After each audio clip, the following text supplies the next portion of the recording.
The Outer Worlds is an upcoming action RPG in the vein of Fallout, with branching stories, vast open worlds, and companion characters that round out your customizable skills. Its DNA is shared with that of its developer Obsidian, a company with a history as crazy as its latest release's plot. Here's everything you need to know about The Outer Worlds.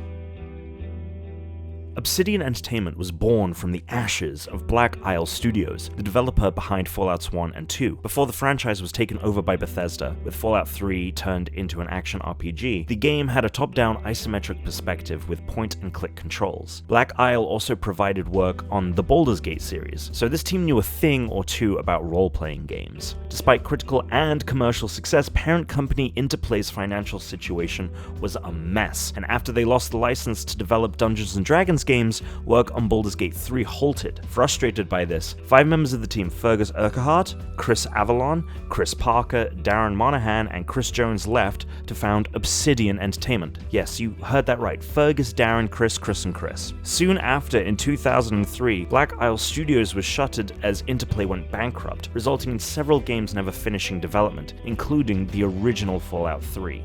The team had put a lot of their own money in starting up their new company, but they needed further investment to keep them afloat. Meetings and discussions with Electronic Arts, Ubisoft, and Take-Two Interactive did not prove fruitful, however. Fortunately, the developer was reached out to by LucasArts, who wanted them to pitch a Star Wars game. Initially planned as a first-person lightsaber combat game featuring familiar characters, LucasArts had them shift to developing a sequel to BioWare's The Knights of the Old Republic, as the team was familiar with the technology behind the game. Kotor 2, The Sith Lords, was released 15 months later to critical and commercial acclaim, and despite the fact that it had a lot of bugs and issues which were eventually fixed by mods, it is still one of the most beloved games of all time.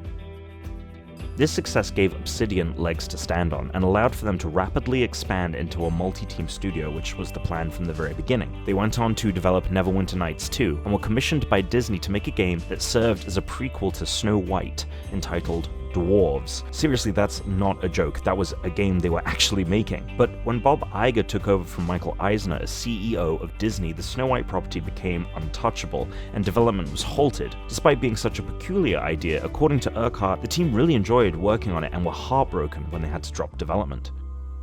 Projects came pouring in left and right from publishers, many of which unfortunately just fell through. Electronic Arts wanted Obsidian to create an RPG series to rival Bethesda's The Elder Scrolls. Red Eagle Games wanted to make a game based on the Wheel of Time books. Atari tried to revive Baldur's Gate 3, but between Atari's inability to match Obsidian's funding request and their European division being bought out by Namco Bandai, Baldur's Gate 3 experienced a second death.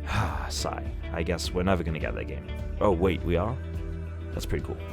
Sega wanted them to develop an RPG Alien game, but apparently didn't even check out the developer's demo before cancelling the project and turning to Gearbox to produce an action-focused RPG, and you can check out our Borderlands 3 video to see how that turned out. Sega, however, still wished to partner with Obsidian on something, which evolved into a new IP known as Alpha Protocol. Between Obsidian's lack of vision for the game and Sega's inability to properly direct the team, game development was a mess. It took 4 years to make, and released to lackluster critical and commercial attention. Sega refused to greenlight a sequel, but the game gained a cult following, with fans to this day still hoping for an Alpha Protocol 2. The company's next project would be Fallout New Vegas, which the team partnered with Bethesda on, initially discussing the possibility of a Star Trek RPG. New Vegas, whilst a success, was buggy, much like the Sith Lords. The team vowed to spend more time on squashing bugs in future games, investing heavily in quality assurance. As they were wrapping up work on New Vegas, they began negotiations with Viacom to produce South Park: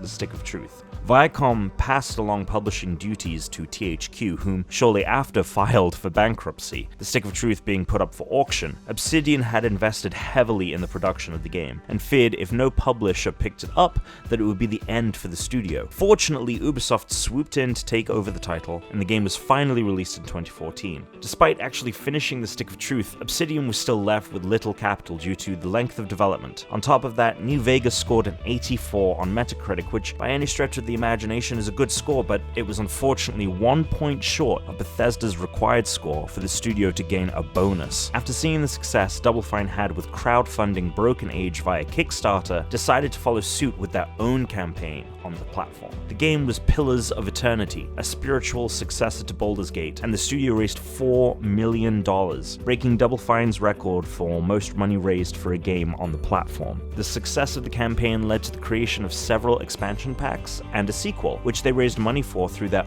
own new gaming-focused crowdfunding platform Fig, a venture they partnered with Double Fine on.